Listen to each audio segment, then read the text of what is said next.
Good. So, welcome, everyone. You're all very welcome, and good morning, good afternoon, good evening, wherever it is where you're joining us from today to this MPW Live session. This is the second MPW Live in our series. If you were with us last week, great to see you again. Hope to see you over the next few Wednesdays as well. Today's session is University Challenge, getting into the top UK universities. My name is Steve Phillips. I'm Director International at MPW.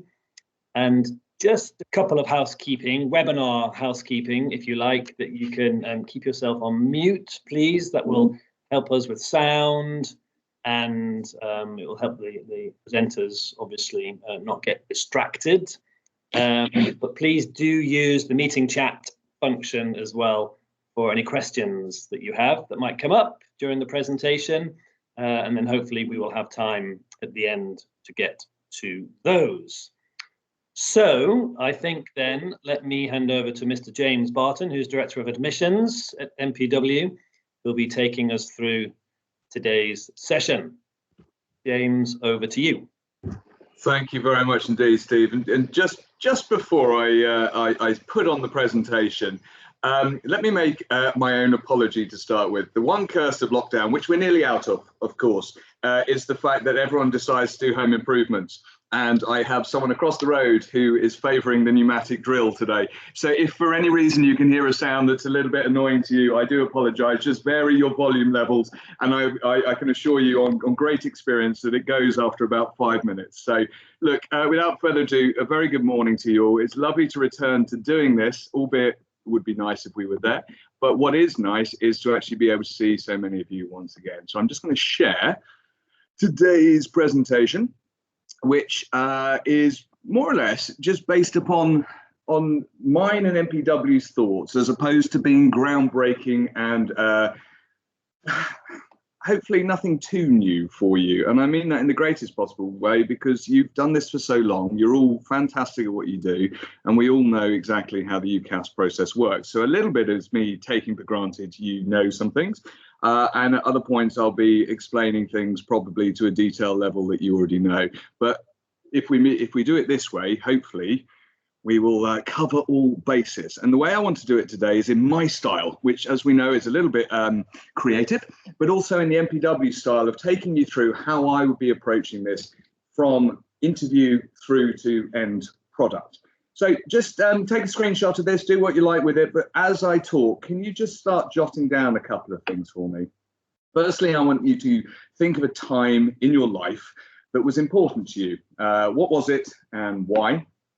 Don't worry, this isn't therapy. We're not going to have to share it to the group. I want you to do this for you. The second one, what are some of the things that you wish everyone would know about you? And the third one is, when you were younger, what did you want to be, and how did you go about trying to achieve that in your formative years? So just if you can do that as we go on, okay? There'll be a few challenges to do like that, and I just want you to bear those questions in mind. So welcome to MPW. When trying to answer how you get into top UK universities, which is a hugely ambiguous term in itself, the real question actually is, how do you stand out? Okay, how are we actually separating ourselves out from everyone else who's applying? Because application numbers are through the roof, even more so now, even though Brexit tried its best to torpedo us, and we'll have a quick look at that in a bit. But application numbers are really high. So how do you stand out when applying to the top 20 universities, if that is what we're determining them to be? Let's warm our brains up really quickly. If you haven't done this before, terrific. If you have, stay quiet. But do me a favor, please. Think of a number. Think of any number you like, and then double it. Once you've doubled it, I'd like you to add 9 to that result. Once you've done that, I'd like you to take 3 off that result. Once you've done that, I'd like you to divide it by 2. And then once you've done that, I'd like you to subtract the number with the first number that you started with. So the number that you thought of to begin with. Okay. So to give you a bit of an example on this, write down the number you get, and I'll do one out loud for you. So my number is 5. Double it. 10. Add 9, 19. Subtract 3, 16. Divide by 2, 8. Take off 5. My answer is 3. What's your number?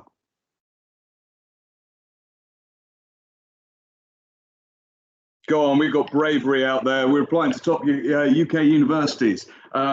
Forget Steve's housekeeping rules for a moment. Either use the chat function or indeed be brave and come off the microphone. But what's your number? 3. Thank you, Steve. Nice and straightforward. And probably everyone's going to be coming up with the same number because that's how the trick actually works, or the very simple mathematical puzzle. And I know I'm just warming your brain up here, but it actually makes a little point early on, which is often the end product is always the same for a lot of people, but it's about the journey that we take to get there that actually makes it a little bit different. I've watched an awful lot recently, just for the sake of actually trying to understand how everyone approaches these things. So I find it fascinating how people approach applications to top UK universities. And a lot of people dwell on the personal statement. And that's one of those things that I would love to do with you. I really enjoy that as a masterclass, but it wasn't my brief today. So I pulled back. But a lot of the time when people are pontificating about this on YouTube, they refer to it as an essay. This is an academic essay and all these sorts of things. I want to challenge all of my students when they're actually going through this process to actually think of it as a story, okay? A story doesn't mean a lie. A story means who you are. And so a nice early way of getting anyone to think about anything is I play a little game with students to start with, and I'm treating you as students today. So what does a good story need? It needs an exciting beginning. It needs an interesting plot.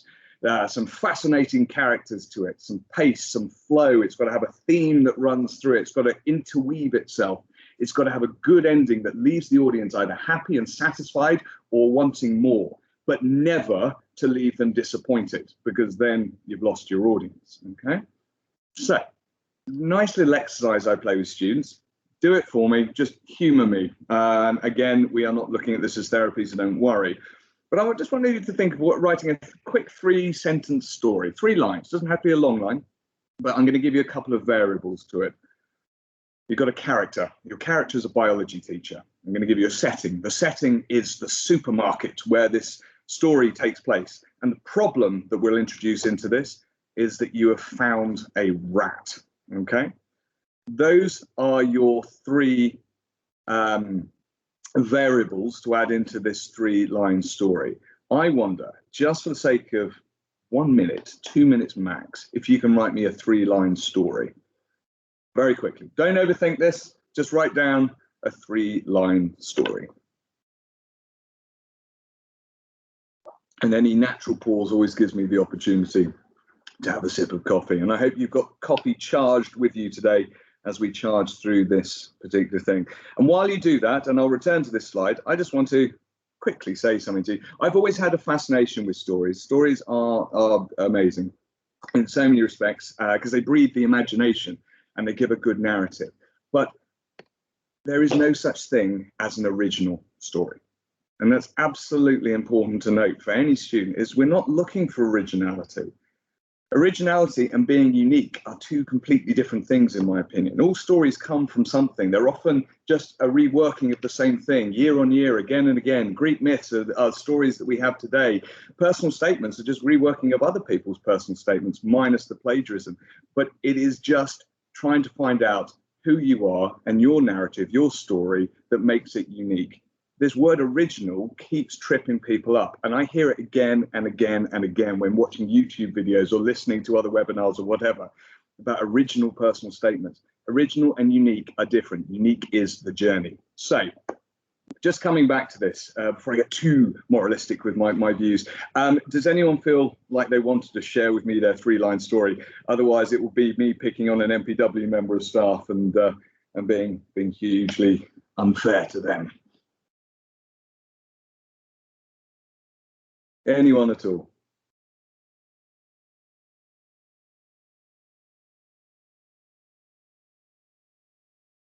Well, hopefully we have people out there who've actually engaged with the idea of doing it. Because again, all I'm doing is making the point that I've just made to you. I like to do this with students because you get them to go around in a circle and everyone gives you their 3 lines that they have just written. And what you find is actually it's the same story to all intents and purposes, because you have the same character, the same setting, the same problem, but the story is always told in a slightly different way. It's always coming out in 99, 100 different ways to tell the same story. And once I get students to actually understand that very simple concept, we can move forward with this idea of how we can get to a top university by actually getting them to think creatively about who they are and the story that they want to tell. So, very point of there being no such thing as an original story is you then blow them away with statistics just for a moment. And the very point is made here in the fact that these are some of the most overused personal statement phrases that come up year on year. I'm mentioning personal statement, but I'm not talking about the personal statement. I'm making a point. 1,779 times last year, people said from a young age, I've always been interested in, okay? And that very point proves that there is no such thing as original. So now we've gone through all of this. We get it. We get the fact that it's not original. So let's find out who you are. So we then start talking about this application to university, and we start trying to demystify the fact that UK education system is not only about Oxbridge. It tends to be the thing that people plant themselves in their mind, start with, and the benchmark that everything is set against. However, when you have 150 plus UK universities offering more than 6,000 degree programs, we have a lot that we can be discussing and looking at, and really trying to work out how to tailor something to the individual and not just have a uniformed view of it. And for anyone who knows MPW's tagline that we are tailored, not uniform, that was a very clever working in of that.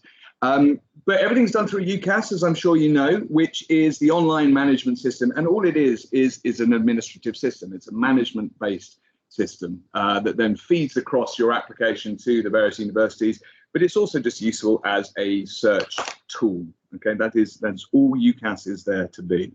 You have 5 universities that I'm sure you know that you can apply to in the second and final year of your schooling, or if you're joining us for 1 year A levels in that year anyway. 4 if it's for medicine, dentistry, and veterinary. Okay, and medicine, dentistry, and veterinary tend to occupy those top UK university spaces. And while we're not talking about that today, because we have other webinars to do that, let's just mention that. And your deadline is earlier on the 15th of October.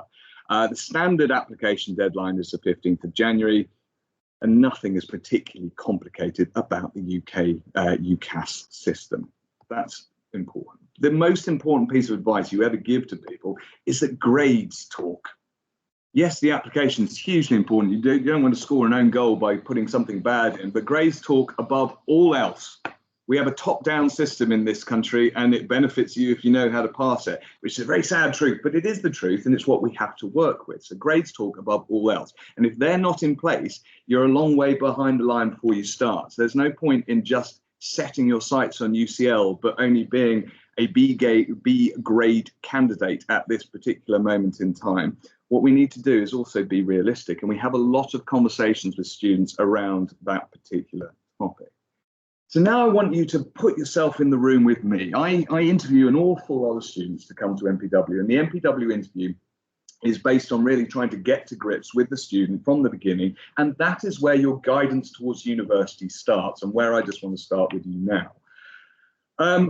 The first thing is choosing the right route. Now, I know people get channeled across to IB and A levels with you guys. Pre-U is now a thing of the past, so we don't need to talk about that.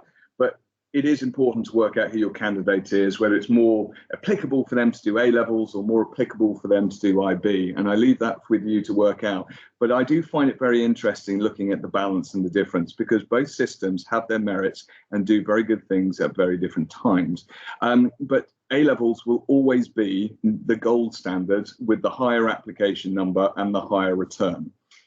IB benefits the really strong candidates out there. There is no bias, but ultimately universities use a scale of equivalence when they're trying to match together results and offers. And in order to do that, they generally set the IB higher in terms of the numerical scale against the lettering grade system of the A levels. So you will always find you have a higher offer coming out of IB, and that doesn't benefit everyone. And for those candidates, you're probably going to be better putting them into A levels. For the absolute strongest candidates out there, while A levels definitely fulfill a bracket for them too, statistically, you're more likely to go into a top 20 university with a really strong IB grade. So this argument flips around every which way. for anyone who's joined with a microphone on, can I just ask you to mute your microphone just to remove the echo? Thank you very much. But we don't tend to talk about IB. I don't tend to spend a lot of time at all in interviews talking about IB. We talk about A-levels and we talk about the standard model. Now, again, not going through it, you will have this slideshow at the end, so you've got all of it to hand, but you know what the A-level system is. It's based upon 3 A-levels. The one thing that is really useful, though, is the EPQ, and we'll talk EPQ in a minute, because EPQ is now coming into a league of its own with the top 20 bracket of universities out there. I really hate having to refer to the top 20 because there is almost no such thing. But I do spend a long time in interview dispelling myth versus fact in terms of what is actually true and what is not. And I think the ultimate truth is this: just when considering top universities, be true to yourself and think of what you actually have as well as what you don't have at this particular moment in time, because we're looking at how to shape you to get to the top 20 universities, not just fill in a UCAS application to get there. And that's really what I'm trying to do with you today, is look at the long-term picture, not just the short-term application. All right. Things do have a point. What you do over 2 years in advance is relevant, not just what you do at the last minute. And while grades talk, it is far more than just being about grades. Not on the US line, but still enough. So then we talk about subject combination. This is just as important when trying to get into a top university in terms of what you do from the outset. What sort of subjects should you be taking? Is it just a matter of doing what you enjoy, or do you actually have to put a little bit more thought into it? And the argument is both to that. I only ever want to encourage people to do the things that they are going to enjoy doing, because at the end of the day, you get so much more from a candidate if they actually enjoy doing what it is that they are doing. That said, we have to look at these hopeless terms like facilitating versus non-facilitating subjects that were once put in place by the Russell Group. And a facilitating subject, all it means is that you gain enough skills from those subjects that are relevant to be able to cope at university. So the balance we still generally try and look for in anyone's combination, and how we would like to ask people to guide people from the outset, is that you have something like 2 facilitating subjects versus 1 or 2 non-facilitating subjects. Or the more the better. But ultimately, just as long as we have 2 rigid, traditional, strong ones in there. And these might be English, maths, physics, biology, chemistry, geography, history, and languages. Geography sticks out as my favorite nowadays because it is a synthesis of so many different subjects that make up the whole. And brilliant if someone wants to go into economics or business or what have you, because the human geography aspect really isolates and identifies things like trade, population, tourism, the impact of environmental disasters on economies and things along those lines. But one of these really important points to make is that Russell Group, they have now scrapped their preferred A-levels list completely. Not the facilitating, non-facilitating idea, but they've scrapped this preferred list of A-levels idea because they're looking at more rounded candidates. So we look and guide in the interview to be responsible, all right? So how do you choose it? Well, yes, take things that you're going to enjoy, but never take them because you think that someone wants to see them from you. We have so many applicants for maths, for example, with people who aren't capable of doing maths, but they think it's what they're going to need, or they think that it's something that someone wants. But a bit more creative thought gets you around that. Some notable exceptions to everything. The only thing you ever need to be aware of at 16 or 17 is medicine, dentistry, and veterinary, in which case you already have to take biology, chemistry, and maths. Engineering, in which case maths, further maths in most cases, physics, that's a given. Law has to have an essay-based subject in there, and computer science has to have maths and physics. Bizarrely, it doesn't have to have computer science. You don't have to have coded before you do computer science at university. But you do need to watch out for some slight nuances on this, and psychology is the new one to go on there. Biology or psychology, you absolutely have to have coming out of A-level because it is so oversubscribed. So we do a lot in terms of choosing the right subjects. That gets your candidate ahead from the outset because now they're on the right path. And we've encouraged them towards the EPQ. The EPQ, worth 50% of the A-level. It took the place of the old AS level, and it can be done on anything that a student chooses themselves, okay? Anything at all. And what it can do, one, it's very useful for students in themselves because it gets them thinking like a student, it gets them doing an early undergraduate style dissertation, that sort of thing. But what it also does is it has the opportunity to actually bring down your grade offer to the top bracket of universities later, because universities have more faith in you at the end of the day to be able to deliver exactly the style of learning and style of studying that they were looking for. So they have a little bit more of a marking point for you and something tangible in this world of predicted grades. So EPQs are very good, and we do tend to push students towards them. If you want to know more about EPQs, we'll be doing that separately. Foundation courses versus A-levels. Foundation courses allow you towards some of the top universities in the UK, and a good amount of them, but they don't allow you to everywhere. So a good conversation from the outset is always, is A-levels going to be more beneficial to you, or will it be a foundation course? What does what for you, and where can you actually go? So give you some notable exceptions. The UFP, the University of London Foundation Programme, the IFP, I should say, has a good leader into a lot of London-based institutions, but if you want to go to UCL, one of the very top ones there, it's not going to take you there, for example, and we'd be encouraging you towards going on to A-levels. So again, a good conversation as to what route might be more applicable to you. Look, nearly all degrees in the UK are 3-year courses. Again, things you probably know. Why do UK universities have such competitive entrance requirements? To state the obvious, because we are one of the most oversubscribed countries in the world, no matter how much we try and destroy ourselves at times.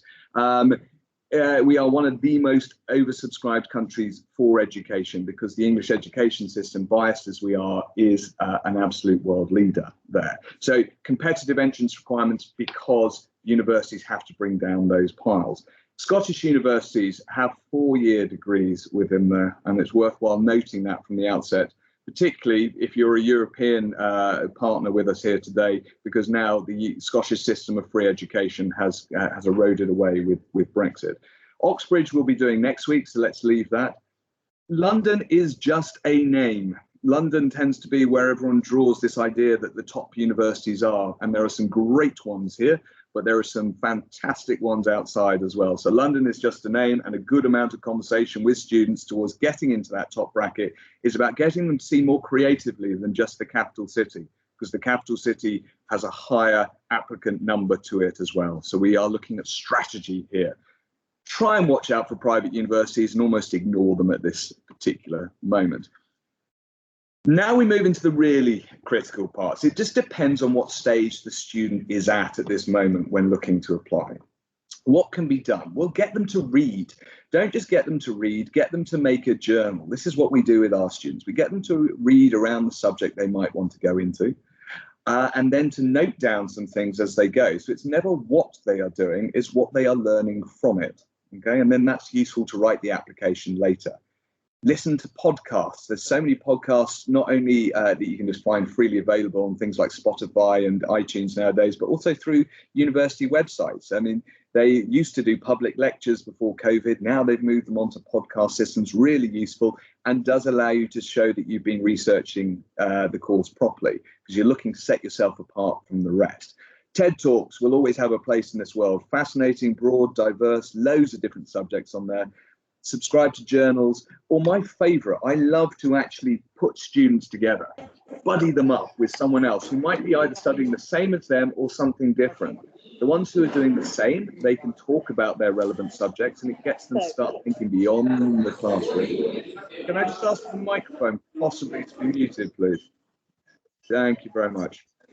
So buddy he's them up saying, with what someone. would we be doing now? Okay, come io detto io, Giulia, reading, listening to podcasts, ok? TED Talks. Quindi se voi volete iniziare di fare un po' di ricerca.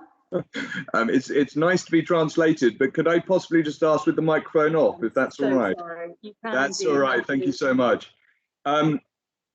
Getting students to buddy up together, either doing the same course, or the biggest challenge in anything is getting them to buddy up with someone who is on a different course entirely, because then it's the art and the exercise of being able to explain to someone else something which they have absolutely no idea about. And if they can do that and get the other person to absolutely understand it, then they are operating now with a clarity of thought and the ability to be able to succinctly and eloquently describe exactly what it is they're thinking, that will allow them to then put together a very, very compelling university personal statement.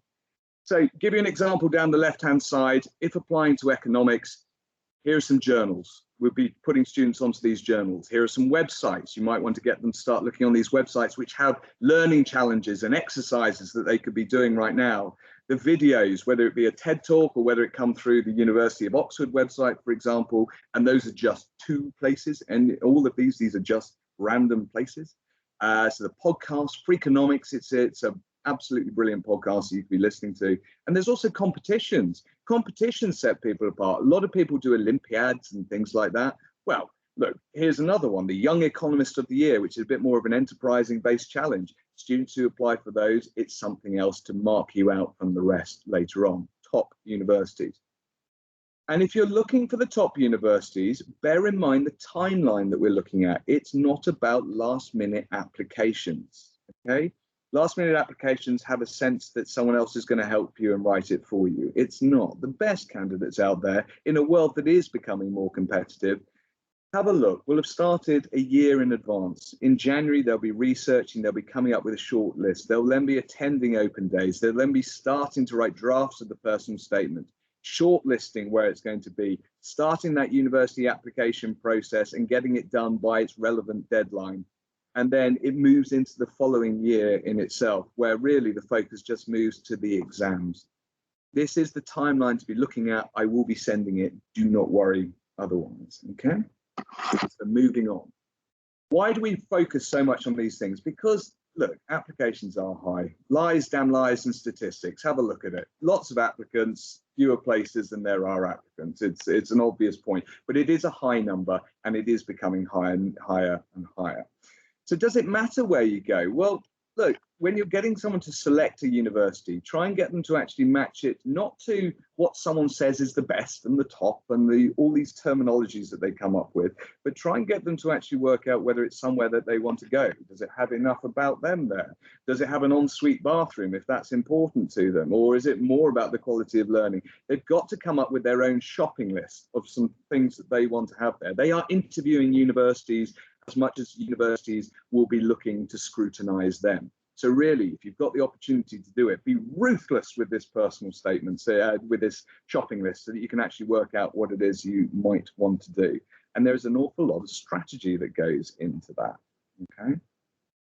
The dropout rate to the top universities, and I find this fascinating because these sorts of presentations are here to tell you how to get into them. But the dropout rate from the top universities is enormously high and far higher than any other bracket of university, because people don't know why they want to go there. They just know that they want to go there because they've heard of it. And therefore the dropout rate is huge, which leaves a bit of a problem, really. So this shopping list from the outset is a good exercise to do. It's always worthwhile looking at where you're employable from.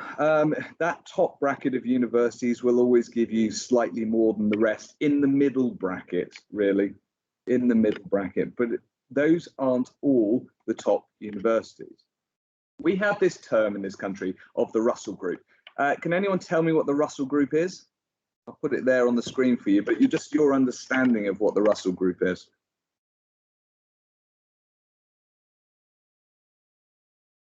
Look, the Russell Group is considered to be the UK's leading 24 universities. It doesn't mean the top 24 universities. So many students say, I want to go to a Russell Group university. That is wonderful. That is fantastic.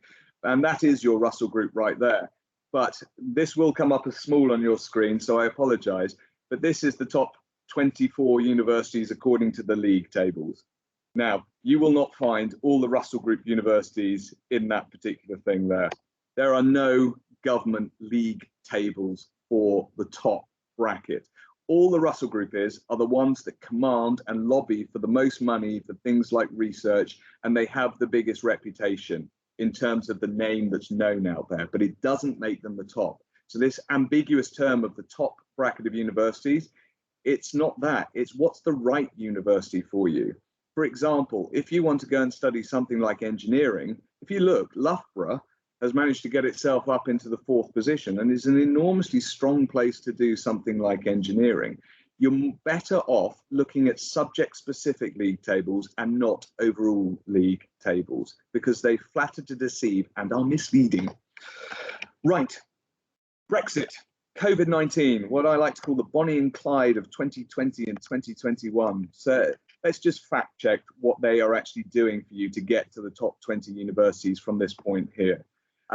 COVID-19 cancelled all the exams. Certainly for us, I know the IB is still running in various countries, although not in the UK.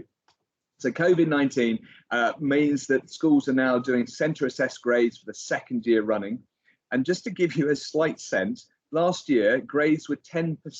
10% is an enormous number, 10% up on previous years. Well, if that trend continues this year, what does it mean? It means students are going to always be getting their grades, meaning unless you are absolutely on the money with your grades and at the top where you could be, you're going to find it remarkably difficult to go up against overinflated grades coming out of these centre assessed grade systems.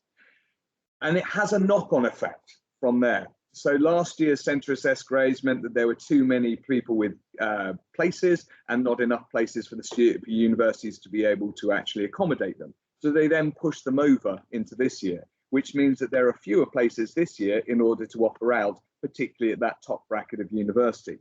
Hopefully, though, what we will now see is a plateauing effect, and the university system is now saying that the following year it will be a little bit better, there will be more spaces available, competition will still be tough, but it will not be oversubscribed in the way it has been this year. So if you're applying this year, get your grades, and there is no replacement for it. The following year, there will be a little bit more leniency, but we're never going back to a buyer's market once again, okay? This is always going to be about, if you want to go to the top, you've just got to be absolutely on the money. It sounds obvious, but in the past, there used to be a degree more discretion given if you were there or thereabouts. Now that discretion is eroded away completely. And Brexit is important to mention to you if you're applying to any university, not just the top, because to paraphrase Jeremy Maguire, show us the money. Okay, that's all Brexit is absolutely saying to you is what is your fee category going to be from here?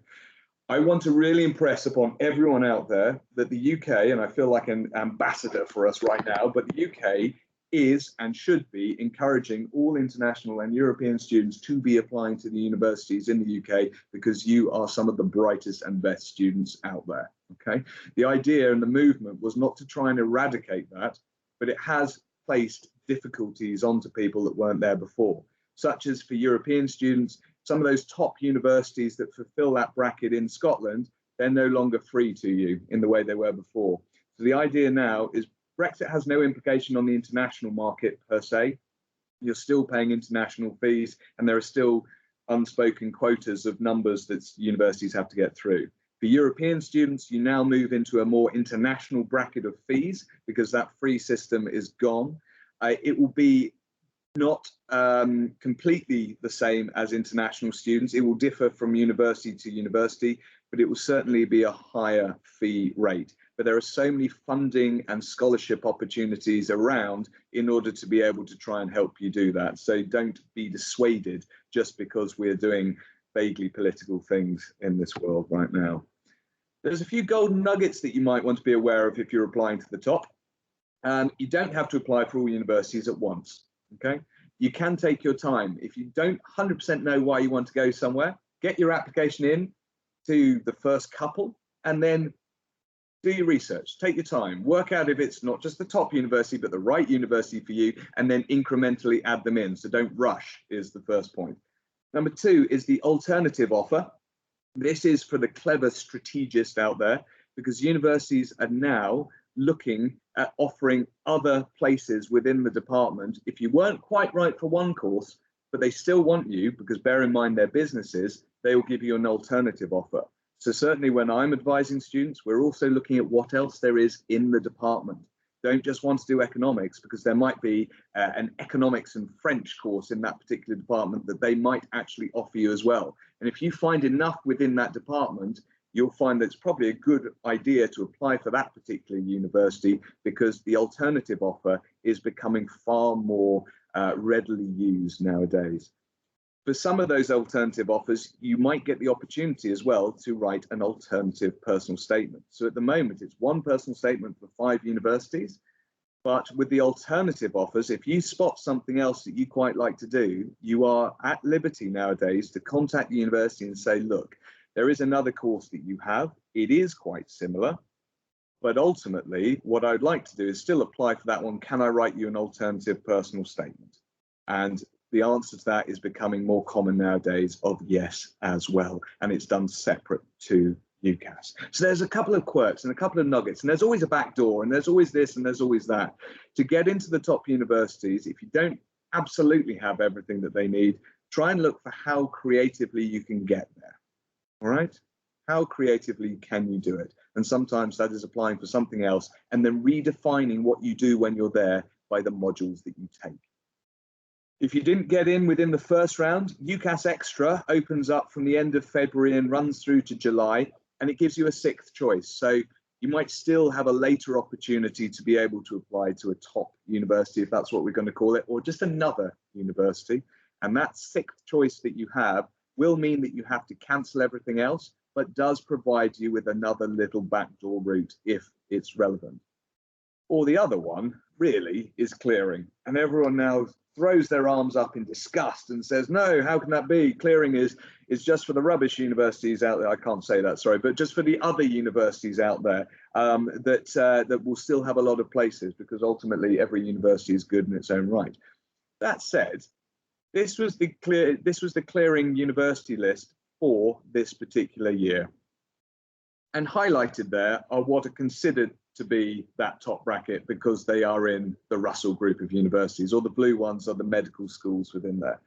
So if that many universities and that many considered to be that top bracket of universities are still around in clearing, you will still have ample opportunity. So don't panic.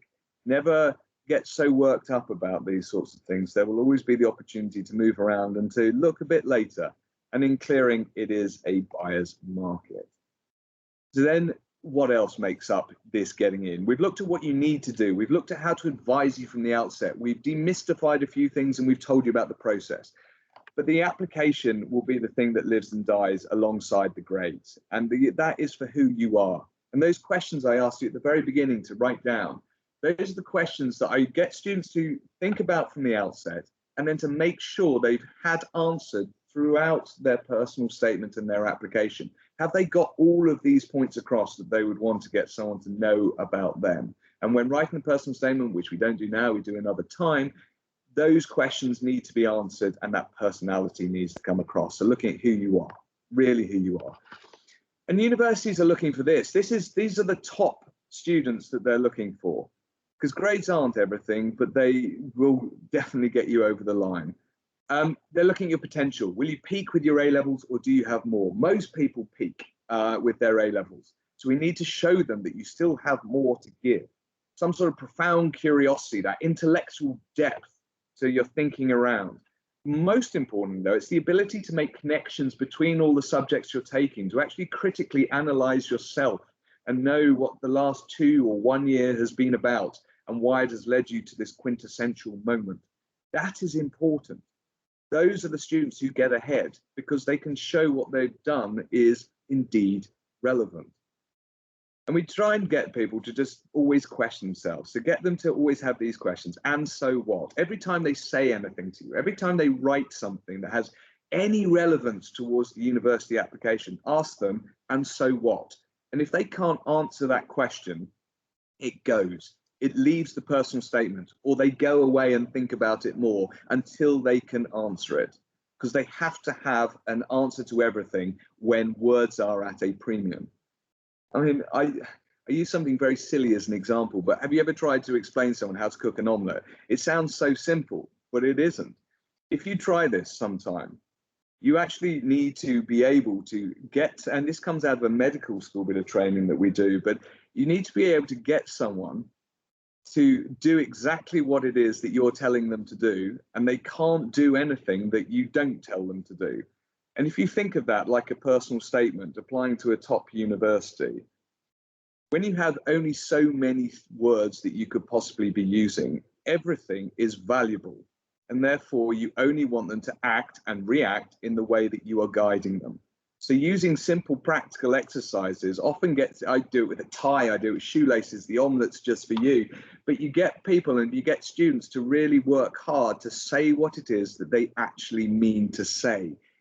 And it helps. It really genuinely, practically helps. It's something a little bit different, because otherwise all you're ever doing is giving someone a lecture and telling them exactly what to write in there. But applications to university are so much more than that, aren't they? It's not about telling them what to do. It's about getting to think and to learn and to critically evaluate, because that's what the university wants them to do. And as educators, we are all here to make sure that students cope at the next stage, not just that we are placing them. They need all of these bits: commitment, evidence, future plans, suitable skills, and evidence will be the key. And we go back to this "and so what" idea. So always challenge the evidence that anyone has for you. And once you've got the "and so what" question, you turn the average personal statement, where you're just giving a bit of a recantation on yourself, through into the excellent personal statement, and back to that storytelling idea with the high impact, interesting opening and that hook that you then have from people, with over half it now being about the subject area and getting that passion across to people at the top end who, any university, I'm getting bored of saying that myself, but at university, who dedicate their life to academics. Okay, we need to get that sense across in the personal statement, using those questions that you answered for me from the outset to always have next to you as you're filling in your personal statement, so you can always be true to yourself and what it is that you're trying to say in there, and not just trying to write an essay. This is no essay, it's a story, it's a narrative, a true narrative about you, and that gets the personality across. So I know that's a lot of talking from me, so I just did a little university challenge at the end, which is a little quiz for you. And if anyone feels so brave enough to answer it, there is a prize for everyone who gets a question right. And then I'll throw it over to you to ask me some questions, and then I'll give you a shameless plug at the very end to say that this, when you're applying to universities, it is a lot about the application too. And we'll be doing a masterclass on the actual personal statement side of things. And again, I might have a slightly offbeat style, but I have a different style to writing a personal statement. And if that is of interest to you, then do join us. But University Challenge, the quiz, here you go. Be brave, either unmute your microphone or put it in the message chat. And the prize each time goes to the first person to answer it, I should say. So how many A-levels were awarded last year? You can give me a rough number, even if it's not the actual number. Rough number. This just proves whether you were listening to me, or whether you were too engrossed in your coffee, or the news had popped on with something more interesting, or I sent you to sleep with my dulcet tones. But how many A-levels were awarded last year? 45,000 is a little shy, I'm afraid, but I applaud the effort. That's more on the IB, well, it's not even on the IB line, but it is more towards that number. Try and at least add another 0 to that. Where else would we be going with that number?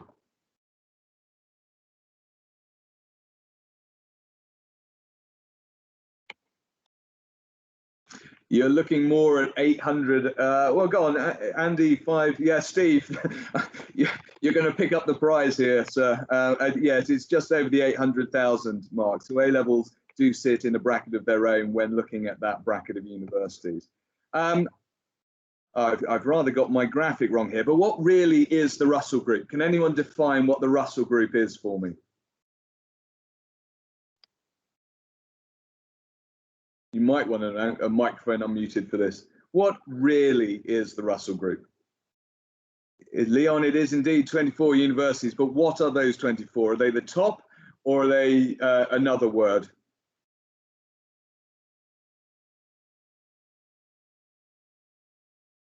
They are indeed the leading ones. Thank you very much. So they are the leading 24 universities, purely based upon money and research. Doesn't mean they're the top 24. What can a student applying for economics be doing now to get ahead? Maybe give me 2 things, 2 points.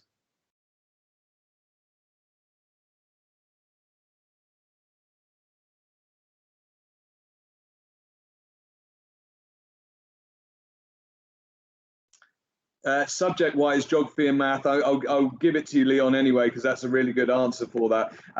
Alongside that, we'd be trying to get them to, absolutely, thank you, reading beyond the curriculum. We'd be trying to get them to not just read, but to put together that journal, get your students writing and discussing it with a friend at all points. They are really engaging with what the course actually wants from them. Both good answers. So we got 2 prizes in there as well. How has Brexit affected your fees status? The whole thing about University Challenges is a really tough program, so we ask the tough questions here. Well, how has Brexit affected your fee status?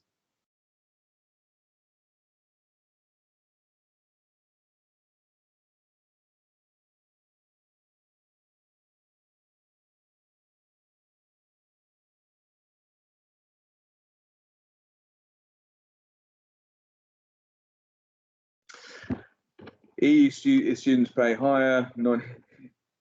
Leon, I'm grateful to you because it's almost as though you've absorbed all the words, and I appreciate it. EU students now do pay higher. They are broadly in line with international students. Non-EU will still pay the same fees they did before. Very good indeed. And the one that I throw in as a blindside one, what is adjustment? I didn't mention it, but this is where I assume that we all know a lot already. Do we know what adjustment is? It's your last category of getting into a top 20 university, your last throw of the dice at the last minute. Does anyone know what UCAS adjustment is?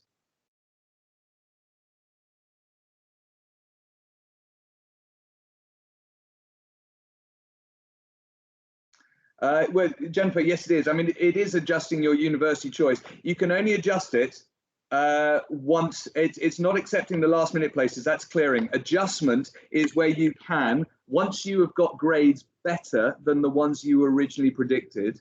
If you were originally rejected from the top universities, or however you describe it, if you manage to then get grades better than that when they are awarded in the summer, then you will be able to adjust your course. Okay, you adjust your course and can get given an offer at the last minute. So it's another form of clearing, but it's based upon you doing well. So if you have a candidate who's done really well at the last minute, we can also then try and talk them into a higher grade of university. That is what adjustment is there for. And just a bonus one, just to finish it off, because I'm fairly certain questions may be a little bit scanned. I have 2 coins in my pocket that add up to £1.10. One of them is not a 10p piece. What are the coins? And that will really just, it's like your cool down at the end of a gym workout. It's your way of relaxing your brain muscle. I have 2 coins in my pocket that add up to £1.10. One of them is not a 10p piece. What are the coins? And I'll tell you why I use it. I'm not just being facetious at all. For MMI medical interviews nowadays, it's actually an exit question for that, for the very purpose of it does actually relax your brain after a long time. That's one of the coins, Leon. So what are both of the coins? I have 2 coins in my pocket that add up to £1.10. One of them is not a 10p piece. What are the coins?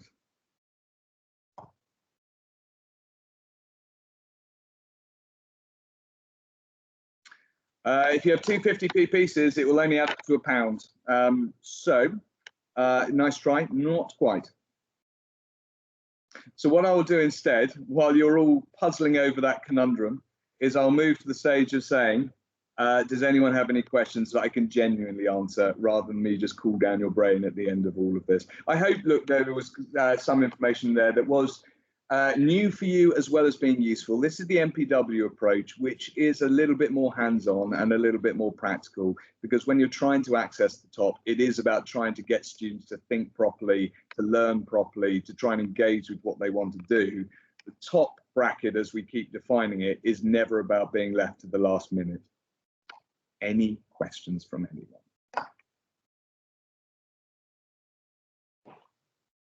Thanks, James. That's really interesting. Oh, sorry, that's my echo, isn't it? That's all right. I'll mute myself, and then that might help a little bit to that. Well, I'm mostly intrigued about the coins at the moment, actually. Look, the coins one is a simple trick, and it's always designed just to cool people off. One of them is not a 10p piece. which means that one of them is a 10p piece. So the only other coin it can be is a pound. So your two coins are £1 and 10p. But the thing is, you've missed the obvious statement in the question. Well, I missed it then. That's not a good thing for me. Then I'm sorry about that. It's not an interview one at all. And actually, you're only ever using it to say, look, sometimes the answers are right there in front of you, and it's not quite as complicated as it seems. And that's the whole purpose of it, I suppose. Just to say, Andy's asked the question. Rumour has it that Cambridge Uni is more international friendly than Oxford University. Do you agree? It can only ever be a rumour, Andy, because that sort of thing is very difficult to quantify, because that's not something anyone wants to say that they have less of a bias towards it. But certainly it is the case that statistically over the past few years, there are more applicants coming from the international side of things that get places at Cambridge University. So in that sense, I agree. But I wouldn't have necessarily said it was an absolute strict rule. I would say that Oxford are becoming far more accommodating in so many different ways. They want international students as much as anyone else. But you'll find that the application number is naturally leaning towards Cambridge for the very reason you've just identified, which is that there is a rumour out there, and has been for a lot longer than just the past couple of years, that Cambridge is more international leaning in that respect.